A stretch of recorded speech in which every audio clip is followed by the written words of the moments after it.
Ассаламу алейкум, қалай қалқ, назарыңыздарда Қырғыз қарылары телеберүүсү. Бүгін біз Қырғызстанға аттың қашқасындай таанымал, миңдеген шакирттерди чыгарган эң ыйык Куран Керимдин устаты Шамсидин Карекебизди конокко чыгарып отурабыз. Бизге убакыт берип келгениңиз үчүн чоң ыраазычылык билдиребиз, Кареке. Рахмат сизге да. Мен кичинекейимде ушул студент мезгилимде эле ар дайым ушул Шамсидин кары да окуганмын. Шамсидин кары мындай деди, Шамсидин кары деп окулат элек да. Анан баатырды алыстан окута жанына келсең бир киши дегендей, сиз менен бүгүн ушул кыргыз карылары ушул телеберүүсүнө тартып жатканыбызга аябай кубанычтабыз. Алла Таала өмүрүңүзгө береке берсин. Дагы да көптөгөн шакирттерди чыгарыңыз. Сизге биринчи сурообузду берип баштасак. Оолу Кареке, аты жөнүңүздү, толук аты жөнүңүздү тааныштырып кетсеңиз. Бисмиллахир-рахманир-рахим. Алхамдулиллах, вассалату вассаламу аля расулиллах. Мен атым Шамсидин, фамилиям Кадыров. Ошо Кудайдын буйругу менен ошол жашыбызда окуган экенбиз, ошо Куран жаттап, ошо Куран жолунда жүрөбүз, ошо жашыбызда неме кылып. Кареке, негизи сиз каердин кулуну болосуз? Мен Баткен областынын Лейлек районунун Кулунду айылынын кулуну болом. Лейлек районунун Кулунду айылынын кулуну болосуз. Машалла, машалла. Негизи сиздер үй бүлөдө канча бир туугансыздар? Үй бүлөңүз жөнүндө бир кыска маалымат берип кетсеңиз. Биз өзү чакан үй бүлө, 4 үй бүлөбүз, 4 бир тууганбыз, бир эжебиз бар, анан 3 эркекпиз. Ошол атабыз негизи дини билими жок эле, намазхан адам, ихласман болуп, ошо дин жолунда жүргөндөргө кызмат кылып, көптөгөн ошо биздин айылыбызда мурда молдокелер болчу, ошо кишинин шакирттери биздин үйдө туруп окуган, ошону баягы хужера деп коет да мурунку мезгилде.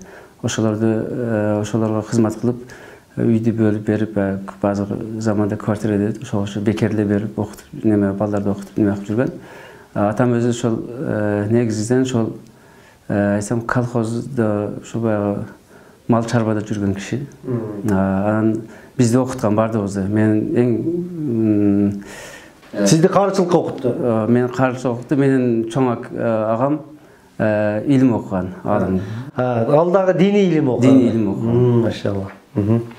Кыргыздарда жакшы сөз бар да, аккан арыктан суу агат дейт да. Балким ушул карылар, балким ушул молдолор, сиз атаңыз жөнүндө сөз кылып калдыңыз. Атамдын мындай дини сабаты андай деле жогору эмес болгон деп. Балким сиздин чоң атаңыз молдо болгон чыгар, балким ошо жети атаңыздын бири кары болуп чыгар, балким таяке тараптан бир карылар болуп жүрбөсүн деген. Негизинен карылык эмес го, ошо дини жагынан маалымат болгон. Тайталарыбыздан, чоң аталарыбыздан болгон. Ошо дини немеден ошо менин энем раматтылык өтүп кетти. Ал киши ошол тайтабыздын көптөгөн сөздөрүн айтчу эле да. Ошо эстерде бар экен, көп окуту, ошо намаз окуу дини сөздөрдөн, баягы макал лакап сөздөрдөн көп айтып жүргөн да. Ал ошол энем айтып жүргөн сөздөрдү аз окусам, ошо азыркы заманда ошо барып акындын немелерин мен тайтам айтып жүргөн экен. Мисалы, баягы карам көлгө киргенде качып жыгар эшик жок, аяк бияк караганда тешик жок дегенде ушу бир сөздөрдү айткан да, ошолорду энем дайым айтып жүрүшү эле. Машалла. Демек сизде андай деле терең илими чоң аалым болбосо дагы, бирок динден кабары бар адамдар болгон. Намазын окуган, жүрөгүндө ыйманы бар адамдар болгон.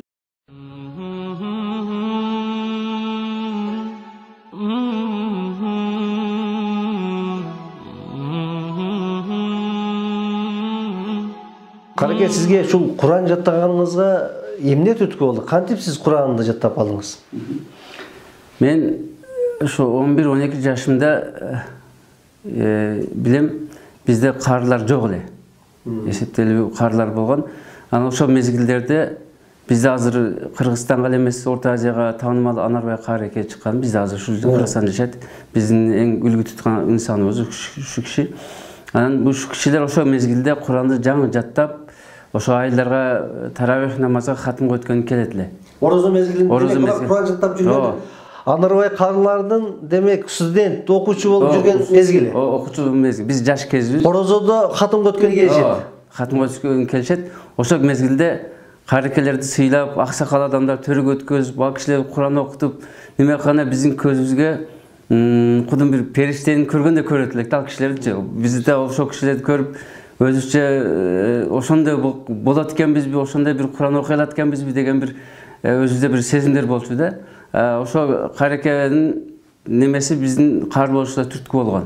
Себептен мен өзүм неме кылам, ошондон кийин мен бир тууган агам анан үйдөгүлөргө ортого салып ушу кареке менен Анарбай кары чыкты, Шамсидин кары жашыраак, Шамсидинди окутуп кары кылайык деп ошол жерде ортодо бир жездем бар эле, ошол кишилер менен сүйлөшүп, анан ошол жерде талкуу болгон дагы. Анан кийин ошол кезде мени ошол Анарбай карынын устазы, биздин да устазыбыз болот, ошол кишиге барып шагиртчилик окуганбыз.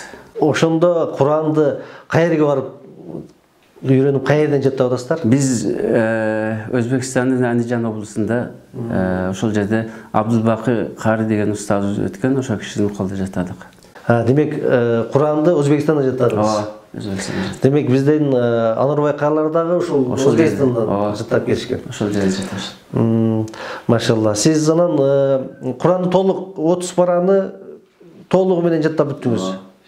Куранды жаттап бүткөндөн кийин бир жарыштарга, эл аралык жарыштарга, айылдагы бир мындай жарыштарга катышкан учуруңуз болдубу? Болду албетте. Биз ошол мен 94-жылдары ушу Бишкекке келгенмин. Ошо Бишкекте да бир-эки жарыштарга катышканбыз. Андан кийин 97-жылы Египет шаарына барып, көлдөн Таштан кары деген барды, Ысык-көлдүк. Ошо кары көз Египетке барып Куран конкурсуна катышып келгенбиз. Египетке барып бир алдыңкы орундарга айлешип дегендей. Энди ал жерде бизден жаңы неме кылган мезгилибиз, бирок жакшы орундарга айлеше албай калдык. Ал жерде энди себеп дегенде ал жерде күчтүү карлар көп экен. Биз энди жакшы адашпай окусак деле, бизде баягы тажвид жагынан кичине энди алардын деңгээлде жете албай калганбыз. Ал кезде башкачараак немеде. Машалла, ошондой болсо дагы ошол биринчи жолу биздин кыргыз элинен эл аралык ошол араб өлкөлөрүнө барып өзүнүн тилинде эмес, ошол араб тилинде Куран окуп, биринчи, мен ойлойм, ушу сиздер ушу биринчи болуп сыртка чыгып Куранды окуган адамдар сиздер болсоңуздар керек. Алла разы болсун, баракаллаху фикум, Алла таала өмүрүңүздөргө береке болсун. Эми Кареке, сизге мен билгенден бүт эле ушул карылар, карекелер, булардын көптөгөн шакирттери болот. Анан кийин Худжурата окуткан учурлар болот. Же азыр эми заман өнүгүп институт, университет, же болбосо медресе деген нерселер чыгып калды. Сиздин канча бир шакиртиңиз бар? Канча адамга бир Куран жаттата алдыңыз? Энди шагирттер көп. Университетте окуган шагирттерибиз бар. Мен 96-жылдан бери Ислам университетинде сабак берип атам. Демек, Ислам университетте сабак бергениңизге 20 жылдан ашты. 20 жылдан ашты. 22 жылдан бери сабак бересиз. 22 жылдан бери. Бул жерден шагирттер эсепсиз чыкты. Булар энди Куран толук жаттабаса деле, Куранды окуп, баштан аякка чейин мисалы Куранды карап окуп, бир 5 пара, 10 пара жаттагандар болду чейде. Ошол Ислам университеттен Куран толук жаттаган жигиттер чыкты бизден. Көп болбосо да бир-экөө чыкты Куран жаттап. Ошол жерде параллельный университетте окуп, башка сабактар. Илимде окуйт, Куранды жаттап. Куранды жаттап, толук карыган балдар бар. Демек 20 жылдан бери эгерде мен билгенден Ислам университетинде былтыр эле бүткөн студенттердин саны бир 180-170 студент бүтүрүп чыкты. Эгерде 22 жылда жок эле дегенде 100дөн эсептегенибизде ошондо бир миңдеген 22 миң, 30 миң, 40 миң деген бир студенттерди Куран ошондой болуп калдык. Эсеби жок, эми ал эсеп билбейбиз. Андан сырткары мен мурда өзүмдүн ошол жашаган жеримде бир жерде кичине бир медресе сыяктуу кылып, балдарга да таалим берип жүргөм. Ал жерде кичине баягы кийинки заман шартыга туура келбей калып, ал жер жабылып калды. Ал жерде деле бир жок дегенде 30-20 бала окуйт эле. Ал жерде бирок Куран толук жаттайт эле балдар. Демек сиздин мен сиздин сөзүңүзгө караганда мен ушундай түшүндүм. Сиздин шакирттериңиз демек экиге бөлүнөт. Куранды толук жаттагандар, андан кийин жөн эле Куранды окуганды үйрөнүп 10 пара, 5 пара, 20 пара жаттагандар бөлүнөт турбайбы? Куранды жаттабагандар демек ал миңдеп саналат. Куранды бүтүргөн шакирттериңиз барбы? Бар. Бизде энди ал эсептелүү болгон менен азыр жаттап бүтүп кызмат кылып аткан жигиттерибиз бар. Ошо жаттап алып башка жерлерде дагы сабак. Канчага жетиши ушулар 100гө жетеби? Жок, 100гө жетпесе да бир 20-30 бар. 20-30. Ошол сиздин азыр Кыргызстангабы же ушул аты танылып калган белгилүү шакирттериңиздерден барбы? Кимдер азыр шакиртим деп айта аласыз? Шакирттер энди белгилүүлөр көп энди. Бизде белгилүү өзгө аттын кашкасын таанып Чубак ажы деле сабак берип калдым. Биздин Чубак ажыга деле сабак бергенсиз. Чубак ажы да сиздин шакиртиңиз демек. Иншаллах. Кудайым устазым деп жүрөт, ал деле танбайт. Ислам университетинде азыр проректорлорубуз бардыгы мен окуткам.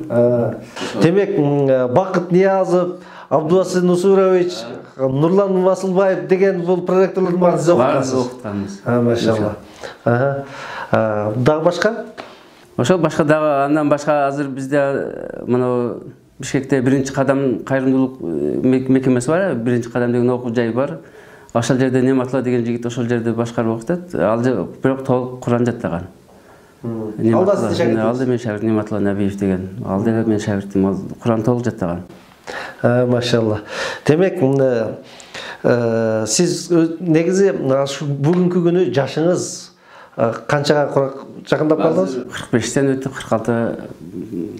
Демек, мен ойлойм, бул 45те туруп, анан кийин ушул миңдеген шакирттерди чыгарып, анан кийин ушул Чубак ажыдай болгон, бул Кыргызстан Ислам университетинин азыр моторлору болгон проректорлорду тарбиялап, ушуларга устат болгон Шамсидин кары, демек биз кыргыз элине чоң кызмат кылды деген сөз. Пайгамбарыбыз айтат эмеспи?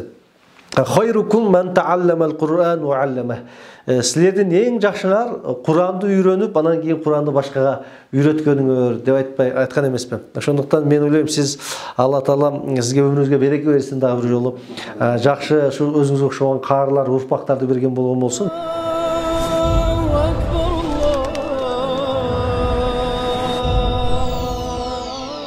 Карекенен дагы сизге бир суроо да. Ошол студент мезгилиңиздерде азыркы бүгүнкү күнү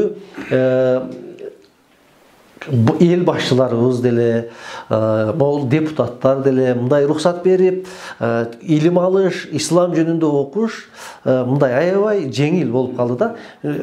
Көп алыс кетпей эле, ушу мен окуп жүргөн мезгилде, мен мектепте окуп жүргөн мезгилде эле Куран окуш бул чоң өзүнчө түйшүк болчу. Молдо болом десең, өзүңчө бир мындай башкача көз караштар менен каралчу. Анан кийин сиздердин студент мезгилиңиздерде кандай бир учурларга дуушар болдуңуздар? Албетте биз окуганда деле ошо союз мезгилде окуп калдык. Баштаган биз бүтөр жылдары кичине жеңилдеп союз тарапы болгон. Бизде эле жашынып, баягы хужрави деп коет, квартирада мындай айтканда. Ошол жерде хужрада жашап, ошол жерде окуп, устазга үйүнө келип кечинде сабак алып, анан кетчү элек. Демек, жашынып келесиздер, анан устаттан жашынып сабак алып, анан жашынып кетесиздер. Мисалы, устаздын үйүнө келгенде, ошо көчөдө эч ким жок болсо үйүнө кирип кетет элек. Чыкканда да аяк бияк карап, эч ким жок болсо чыкчу мезгилдер болгон да. Субханалла. Ошондой кыйын доорлордо окудуңуздар. Мен айтар элем да, ушул биздин азыркы студенттерге, илим талап кылгандарга, бул биздин заман балким алтынга баалагыс аябай кымбат заман да. Бул каракелерибизди көрүңүздөр, аябай ушундай кыйын доордо бекинип жүрүп, анан Куран жатташты да. Кураны бар адам балким түрмөгө түшөт экен эле ошол учурларда. Бүгүн бизде ушунчалык эркиндик бар, бардык мүмкүнчүлүк бар, окуу жайда шарт бар. Анан кийин биз окубасак, бул эртеги кыяматта бир чоң жоопкерчиликке тартылып калышыбыз толук ыктымал. Кареке,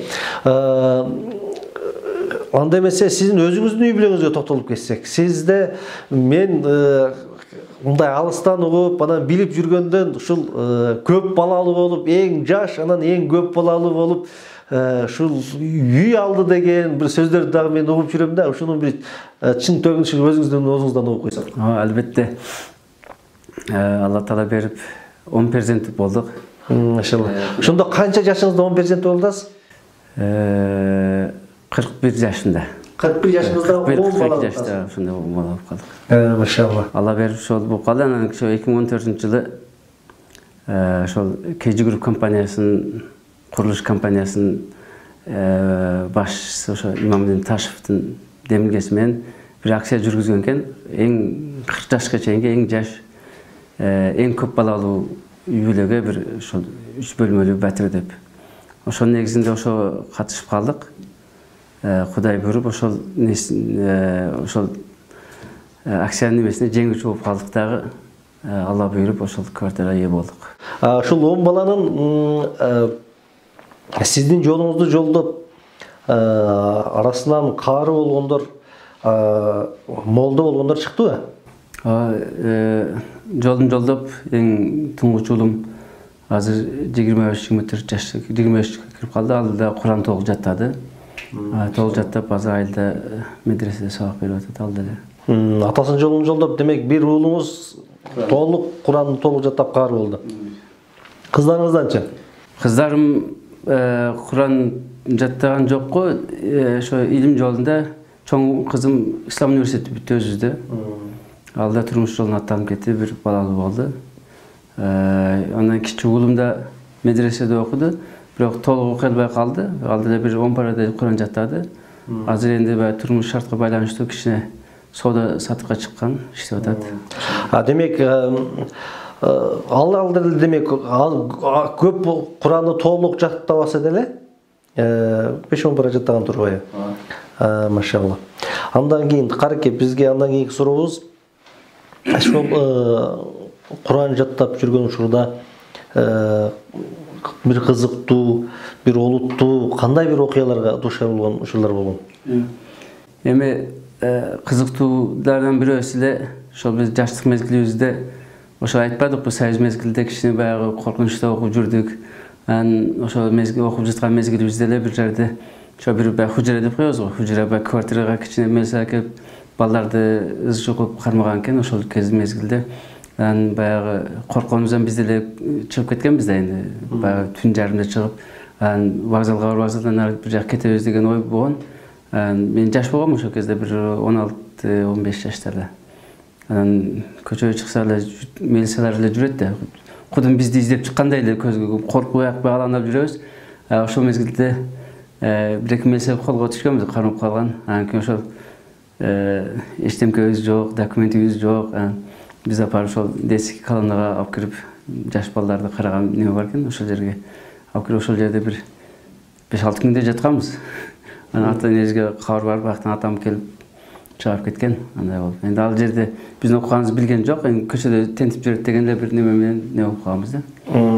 Ошондой кызыктуу окуябыз, ошол бир милиция түшүп 5-6 күн жашап чыкканбыз. Демек, ушул окуу молдокелер да, ушул окуткан устаздар да демек мындай коркуп качан үйдү келип басып кетет экен, качан түрмөгө түшүп калат экен деген бир коркунуч менен. Ошондой жашырууну ошо өтө коркунучтуу мезгилде. Ушундай коркунучтар менен болгон бир маалымат түшүп калса, окуучуларга жооп берип жиберет эле. Үйүнө каникулчу 5-6 күн же болсо 1 айга барып эс алып келгиле деген тыянак менен ушундай маалыматтар болуп калса, жооп берет эле. Андан кийинки сурообуз, ушул устазыңыз жөнүндө кичине маалымат бере кетсеңиз. Кандай адам болгон эле устазыңыз? Устазыбыз эми жанагындай бир эле Өзбекстан эмес, Орто Азия, ушу керек болсо СНГ боюнча эң көп кары чыгарган устаз болгон. Ал кишини биз азыр мактанып атабыз, миңдей деп, ал кишиники эсепсиз да. Мисалы, эң атактуу карыларды көп чыгарган. Азыр Орто Азияда мен да байкап келсем, көп жерлердеги карылар, бир карын чыгарсаң да, бир кар болуп келген кишини уксаң да, ошол кишинин шагирти болуп чыгып келет да. Өтө көп кары чыгарган. Мисалы, бир жагы Тажикстан, ал жагы Түркмөнстан, бир жагы Казакстан, өтө ушундай окуп, Россиядан берки окуган карлар. Бирок өтө көп кары чыгарган. Мисалы, бизде университеттерде, медреселерде 20-30-дан 40-тан бала чыгып атпайбы? Ал кишиде жалгыз эле бир кишиде Ойласаң, жылына 40-30-дан қары шығат эле да. Қары болуп чыгат эле. Жалгыз окуткан ушу. Өтө белгилүү инсан болгон, Өзбекстанда, Орто Азияда өтө урматтуу киши болгон. Ал кишини көргөндө эле бүт бардыгы урматтап неме кылчу. Машалла. Анда эмесе кареке, анда өзүчө ушул Куран боюнча бир маселе токтолсок. Сиз Куранды жаттаганда кандай ыкма менен жаттадыңыз? Куранды жаттоонун кандай бир ыкмалары, жолдору бар? Енді Құран жаттаудың ықмалары өте көп. Mesela біздің Орта Азияның өзінің ықмасы өзінше. Мысалы түрк мемлекетте, Түркияда башқаша ықмамен жаттады, арабтарда башқа ықмамен жаттады. Біздің Орта Азияның ықмасы негізінен Құранды баштан аяқ жаттап кете береді. Жаттап кете, Құран бүткөнгечен артын кайталоо жок болот эле. Себеп дегенде, устаздын талабы боюнча биринчи окуганда эле şu жаттоодо эсепти көп кылат. Мисалы, бир бетти жаттаганда 300-400 жолу окугула деген талап коюлат эле да. Ошо талап менен Куранды баштан аякка, мисалы, 2 жылда бир бүтүрсө, анан калганы экинчи кайталоонда ошо кайталоо менен бүтүп, ошо орозду таравих намазга хатым өтөт эле. Негизи көбүнчө ошо таравих намазга басым жасалат эле бизге хатым өткөнгөчө. Бир пар жаттасаң да хатым өткөзөт эле, 2 пар жаттасаң да хатым өткөзөт эле таравих намазгачы. Ошо таравих намазынын берекеси менен Куран бекемделет эле да. Демек, Куранды бир сыйра 300-400 жолдон бир бетти жаттап өткөзөсүң, ошентип Куранды аягына чейин окуп бүтөсүң да, анан кайрадан башкадан кайталоо иретинде да башкадан экинчи жол жаттап кетесиң да. Экинчи жол. Бизде Орто Азияда ушул ыкма белгилүү болуп кеткен. Азыр жаңыдан окуп аткан медреселер бар, алардын ыкмасы деле ар кандай өзгөрүлүп кеткен. Ошо бир пар жаттаса, бир пар кайталоо менен ушундай болуп атат. Негизги эски ыкма ошондой болуп жатталган. Сиз азыр биздин мен курактуу жашы өзү 30-35те, 20-25те, анан кийин Куран окуй албай атам, жаттай албай атам деп жүргөн студенттер толтурада. Ошолорго сиз кандай насаатыңызды берет элеңиз? Кандай ыкма менен жаттаган абзел деп ойлойт элеңиз? Энди жаш өткөн, энди бул Куран өзү оор нерсе, кыйын. Оңой нерсе эмес да, Куран жаттоо. Албетте башталганда кыйналат. Мен айтат элем, негизинен Куранды көп кайталай берсе жеңил болуп кетет. Баягы айтат го, Куранын өзү тартип эрежеси бар да, Куран жаттаган киши Куран окуганда Курандын берекеси баягы адептер бар да, Куран адамдын зейнин ачат дейт. Алла Тааланын сөзү болгондугунан ошо баягы берекелүү неме Куранды көп окуса, бир эле Куран эмес, башка окууларга да Курандын пайдасы көп дейт. Мисалы, Куранды окуган канчалык көп окуган, ошончо адамдын зейни ачылат. Негизинен буга биринчи баягындай кызыгуу керек, ыхластуулук керек, ошого тазалык керек. Ошондо баягы ыхлас менен, тазалык менен өтө бекем берилип окуса, ошо Куранга сүйүү болсо, ошондо баягындай жаттоо оңой болот. Жөнүндө мисалы көбүнчөсү үй бүлөдө атасы окутат же устаздан коркуп окуйт, ал жерде кичине бала өзү жаттабай калат, окуй албай калат. Негизи өзүдө кызыгуу болуш керек. Баланын өзүндө окуучу кайсы ким болбосун, өзүдө кызыгуу болуп, ошон Куран жаттайын деген бир аракет болсо, Куран адам зейин ачат. Ага ыхлас болуш керек да негизи. Андан сырткары түрктөрдүн ыкмасы башкача жатталат. Ар бир Курандын ар бир бөлүгү деп коебуз, бизде пара деп коет, жүз деп коет арабчасы. Ар бир бөлүктүн акыркы беттен жатталат. Куран 30 бөлүктөн бөлүнөт го. Ошонун ар бир акыркы бетинен баштап бүгүн биринчи бөлүк жаса, экинчи күн экинчи бөлүк, үчүнчү күн 30 күндө 30 пара акыркы бетин жаттап кетет. Анан 30 пара бүткөндөн кийин бир хатым деп коет, экинчи хатымда 2 беттен кетет. Бир жаңы сабак, бир эски сабак кайталоо менен. Үчүнчү айлампасында 3 беттен кетет. Ошентип бул деле жакшы ыкма, эч бир нерсе жок, бирок мен ушул ыкма менен бир казакстандык шагиртим бар, азыркы Тараз областынан, Кутубай деген жигит, ошол ыкма менен жаттады, бирок жакшы жаттады. Бул деле жеңил ыкма экен, бирок билимсизден 30 күндө жаттагандай болуп калат, акыркы мезгилдечи, акыркы күнүгө 30 бет окуп берет, бир беттен окуп. Ошол Кутубай деген жигитибиз казак кошуналык мемлекеттен окуду.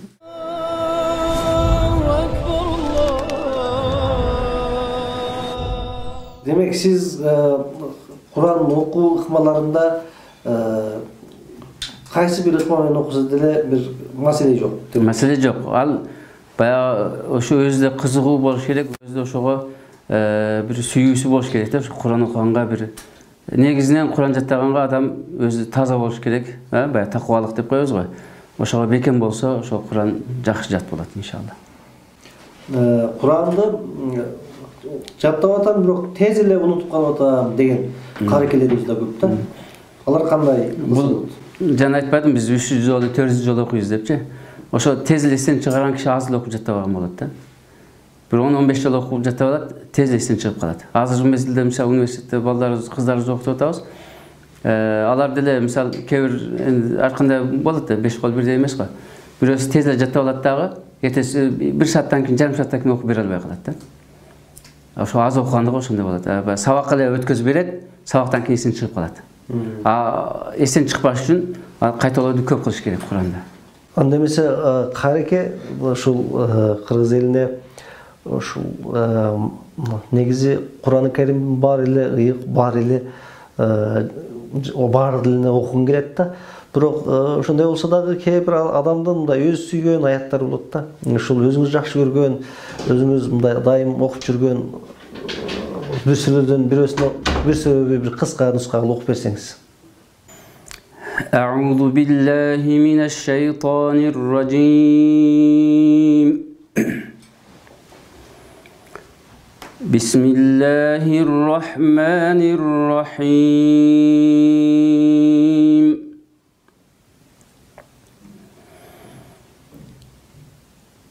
آمن الرسول بما أنزل إليه من ربه والمؤمنون كل آمن بالله وملائكته وكتبه ورسله لا نفرق بين أحد من رسله وقالوا سمعنا وأطعنا غفرانك ربنا وإليك المصير لا يكلف الله نفسا إلا وسعها لها ما كسبت وعليها ما اكتسبت ربنا لا تؤاخذنا إن نسينا أو أخطأنا ربنا ولا تحمل علينا إصرا كما حملته على الذين من قبلنا ربنا ولا تحملنا ما لا طاقة لنا به واعف عنا واغفر لنا وارحمنا